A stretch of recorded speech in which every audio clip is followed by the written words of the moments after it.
Assalamualaikum warahmatullahi wabarakatuh. Perkenalkan, nama saya Muhammad Wasbatullah dari Prodi Sastra Inggris.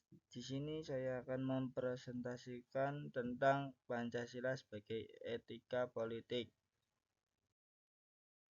Etika politik termasuk dalam lingkungan filsafat. Etika mempertanyakan tanggung jawab dan kewajiban manusia.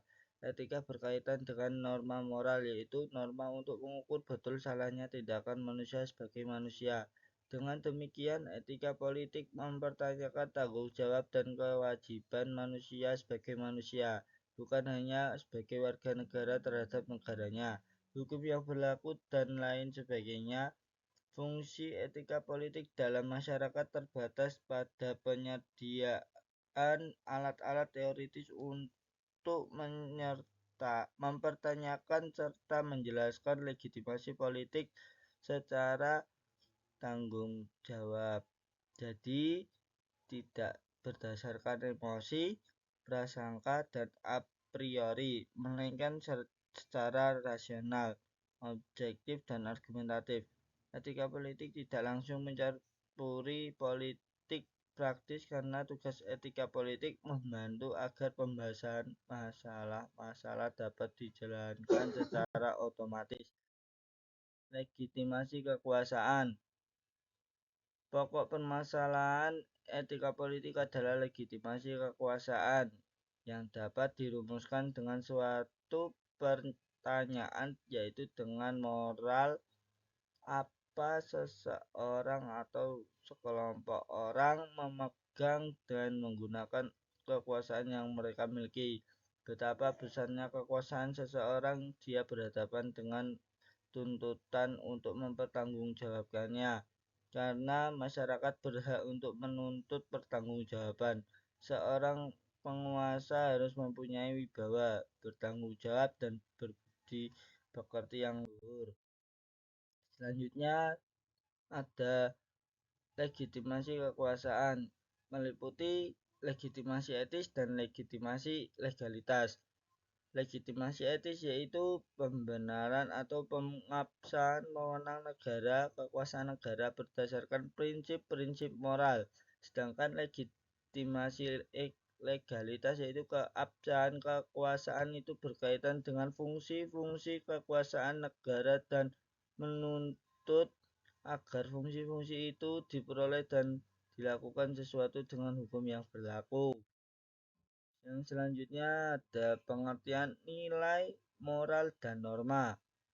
Nilai adalah sesuatu yang berharga, berguna, indah, memperkaya batin, dan menyadarkan manusia akan harkat dan martabatnya. Nilai bersumber pada bukti yang berfungsi mendorong dan mengarahkan sikap dan perilaku manusia. Nilai sebagai suatu sistem merupakan salah satu wujud kebudayaan di samping sistem sosial dan karya. Profesor Notonegoro membagi nilai dalam 3 kategori. Nilai material, yaitu segala sesuatu yang berguna bagi unsur manusia. Yang kedua, nilai vital, yaitu segala sesuatu yang berguna bagi manusia untuk melakukan aktivitas. Yang ketiga, nilai kerohanian, yaitu segala sesuatu yang berguna bagi rohani manusia. Nilai rohani ada 4. 1. Nilai kebenaran, yaitu bersumber pada unsur rasio manusia, budi, dan cipta. Yang kedua, nilai keindahan yang bersumber pada unsur rasa atau intuisi. Yang ketiga, nilai moral, yaitu bersumber pada unsur kehendak manusia atau kemauan karsa etika. Yang terakhir, nilai religi, yaitu bersumber pada nilai ketuhanan, merupakan nilai kerohanian yang tertinggi dan mutlak. Nilai ini bersumber kepada keyakinan dan keimanan manusia terhadap Tuhan. Dan selanjutnya ada nilai dasar, nilai instrumental, dan nilai praktis.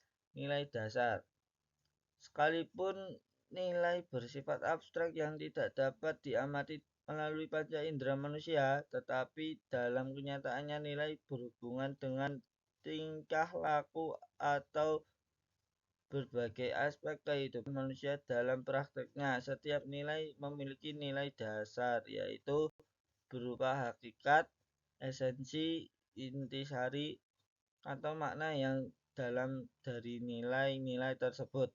Nilai dasar tersebut bersifat universal karena menyangkut kenyataan objek dari segala sesuatu. Contoh nilai dasar Tuhan manusia atau makhluk lainnya. Adapun tersebut berkaitan dengan Tuhan, maka sifat mutlak.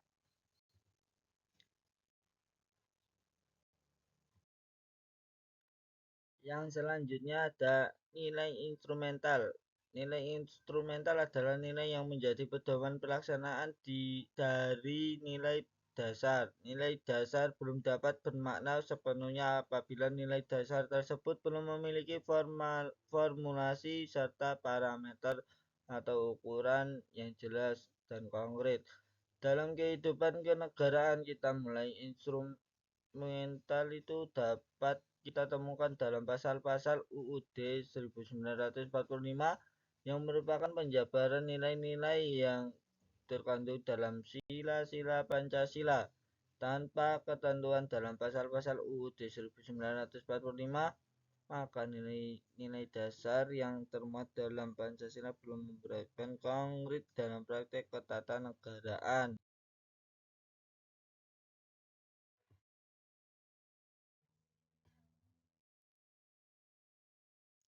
Selanjutnya ada nilai praktis. Nilai praktis merupakan penjabaran lebih lanjut dari nilai instrumental dalam kehidupan nyata.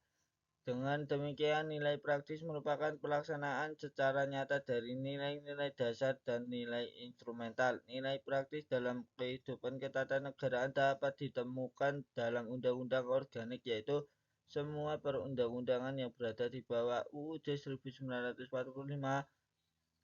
Apabila kita kaitkan dengan nilai-nilai yang kita bahas di atas, maka nilai dasar terdapat dalam UUD 1945, yaitu dalam pembukaannya, sedangkan nilai instrumental dapat ditemukan dalam pasal UUD 1945 dan juga dalam ketetapan MPR. Nilai praktis dapat ditemukan dalam peraturan perundang-undangan berikutnya, yaitu dalam undang-undang kepada peraturan di bawahnya. Yang selanjutnya ada moral. Moral berasal dari kata mos atau mores, yaitu kesusilaan, tabiat, kelakuan. Moral adalah ajaran tentang hal yang baik dan buruk yang menyangkut tingkah laku dan perbuatan manusia.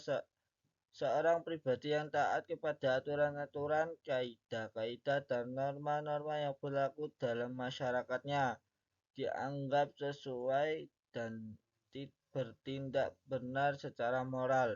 Jadi sebaliknya terjadi pribadi itu dianggap tidak bermoral. Moral dapat berupa kesetiaan, kepatutan terhadap nilai dan norma. Moral pun dapat dibedakan seperti moral ketuhanan atau agama, moral filsafat, moral etika, moral hukum, moral ilmu, dan sebagainya. Yang terakhir ada norma. Sesungguhnya merupakan perwujudan martabat manusia sebagai makhluk budaya, sosial, dan moral, dan religi. Norma merupakan suatu kesadaran dan sikap luhur yang dikehendaki oleh tata nilai untuk dipatuhi. Oleh sebab itu, norma dalam perwujudannya dapat berupa norma agama dengan sanksinya dari Tuhan, norma kesesuaian dengan sanksinya rasa malu dan menyesal terhadap diri sendiri, norma kesopanan dengan sanksinya berupa dikucilkan dalam kehidupan bermasyarakat, norma hukum dengan sanksinya berupa penjara atau kurungan denda yang dipakai oleh alat negara. Sekian dari saya. Wassalamualaikum warahmatullahi wabarakatuh.